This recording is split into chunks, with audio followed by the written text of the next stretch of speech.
पवित्र व्यासपीठ पर विराजमान पूज्य संत पंडित प्रदीप मिश्रा जी महाराज,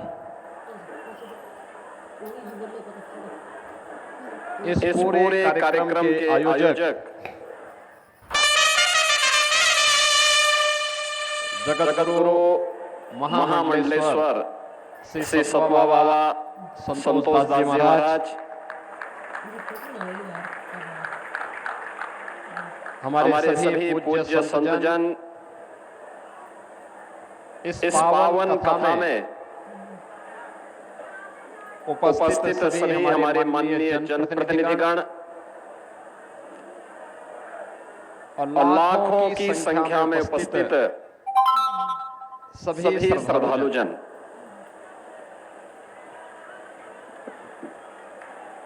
बाबा विश्वनाथ के इस पावन धरा पर और मां गंगा के इस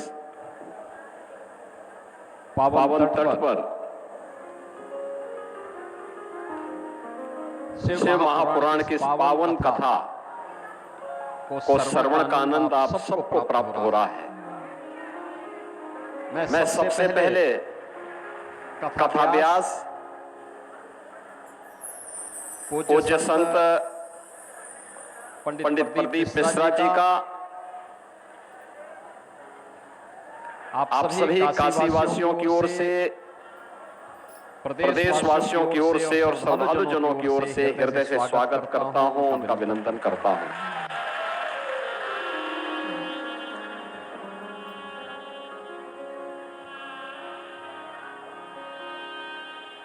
13 जनवरी से 26 फरवरी तक यानी पौष पूर्णिमा से महाशिवरात्रि तक प्रयागराज की पावन धरती पर दुनिया का सबसे बड़ा आध्यात्मिक और सांस्कृतिक समागम महाकुंभ 2025 का आयोजन है। और उससे ठीक पहले काशी की धरती पर इस पावन कथा के माध्यम से इस कुंभ का दर्शन हम सबको देखने का अवसर प्राप्त हो रहा है।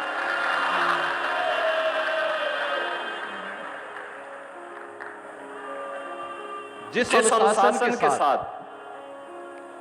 और जिस श्रद्धा भाव के साथ आप सभी इस पावन कथा का श्रवण कर रहे हैं, तो मैं आप सबका भी सबसे पहले हृदय से अभिनंदन करता हूं।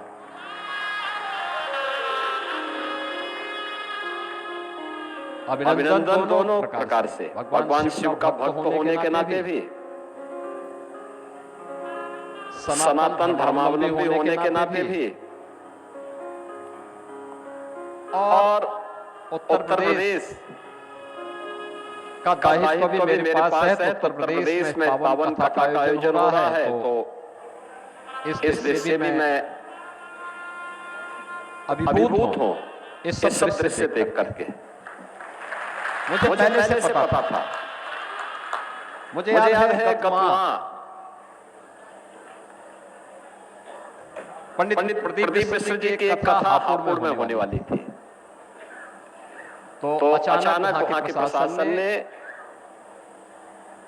कथा के आयोजन को निरस्त कर दिया।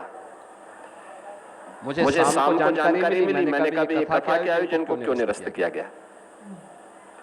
कहा साहब भीड़ ज्यादा हो सकती है।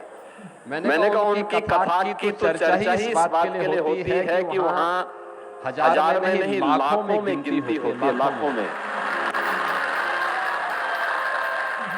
लेकिन वे सभी श्रद्धालु होते हैं, भक्त होते हैं, परम भक्त होते हैं।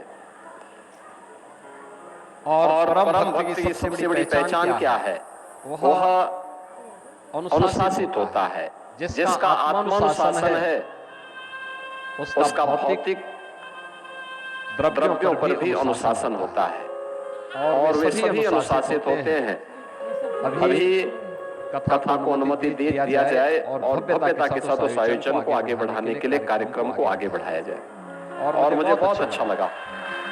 जो भी वहां पे गया अभिभूत था। फर्रुखाबाद में कार्यक्रम हुआ, वहां पर भी यही दृश्य था। दृष्टि सबकी अपनी अपनी होती है। ये दृश्य हमारे लिए सनातन धर्म का एक लघु रूप है, लघु भारत का रूप है, और ये हमारी सामाजिक समता का भी प्रतीक है। कौन कहता है कि हम आपस में बंटे हैं?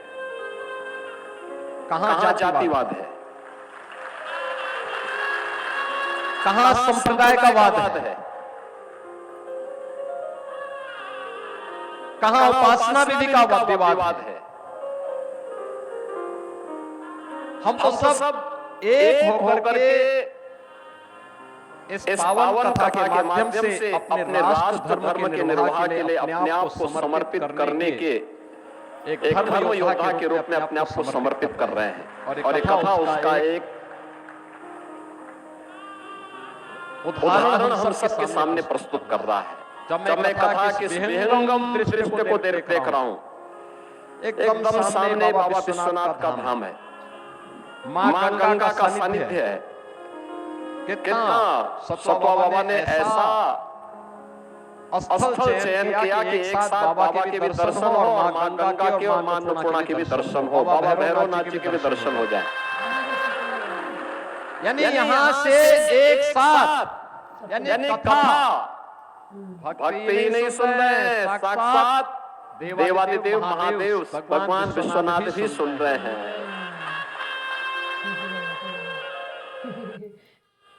बाबा भैरवनाथ भी सुन रहे हैं, काल भैरव भी सुन रहे हैं, और मां गंगा और मां अन्नपूर्णा भी सुन रही है। इतना विहंगम दृश्य ये उन सभी लोगों के मुंह पे एक जवाब है जो हमें जाति के नाम पर, क्षेत्र के नाम पर, भाषा के नाम पर, तमाम वादों के नाम पर बांटते हैं। उनकी आंखों को खोलने के लिए कथा पर्याप्त है, इस कथा का विहंगम दृश्य ही पर्याप्त है।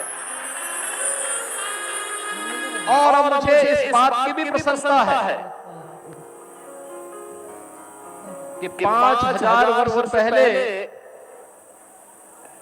हम जिस पवित्र पीठ को व्यासपीठ कहते हैं, भगवान वेदव्यास की पवित्र परंपरा,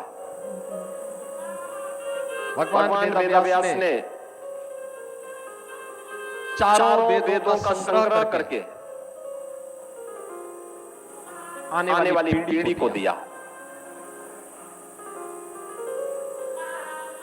गुरु शिष्य की परंपरा वेदों के संरक्षण के लिए कैसे बननी है, भगवान वेदव्यास ने परंपरा दी। महाभारत जैसा 1,00,000 श्लोकों का महाप्रबंधन काव्य उस पूरी टीम का नेतृत्व दिया। श्रीमद् भागवत महापुराण जैसा ज्ञान भक्ति और वैराग्य का एक अद्भुत त्रिवेणी का महापुराण मुक्ति का, यानी जीवन की सफलता का रहस्य जिसमें छुपा हुआ हो, वह जिस भगवान वेदव्यास ने दिया हो। पुराणों और उप पुराणों की रचना कैसे की जानी चाहिए, उसकी शुरुआत की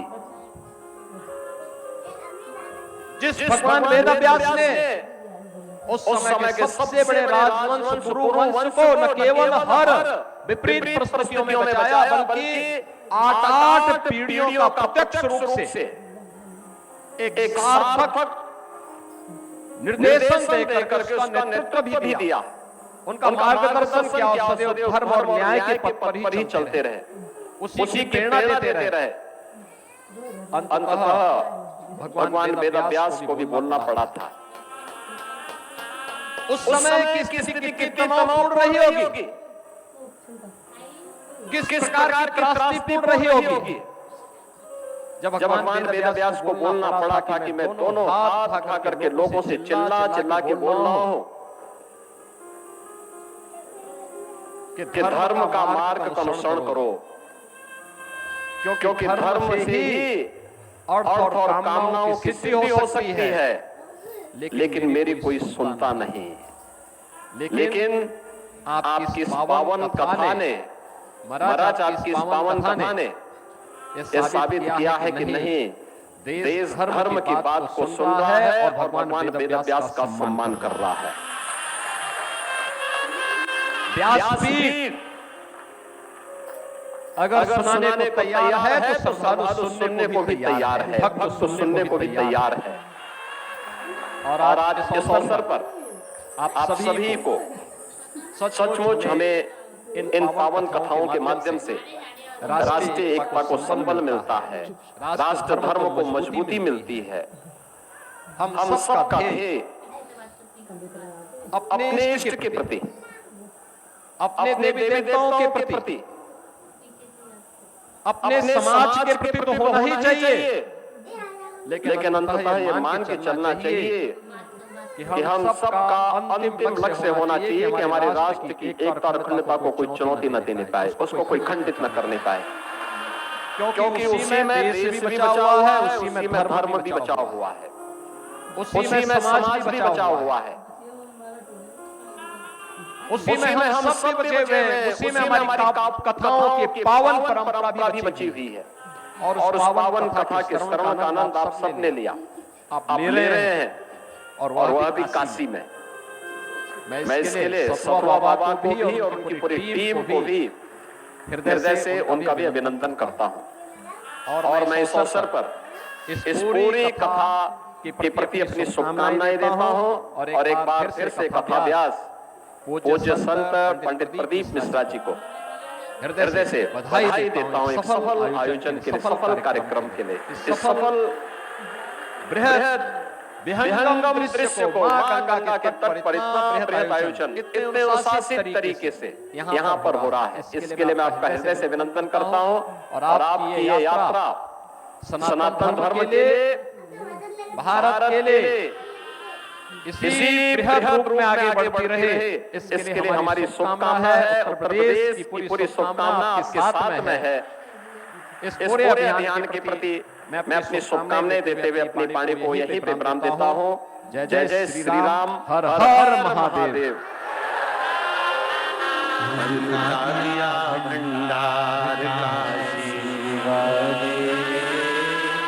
कर दिया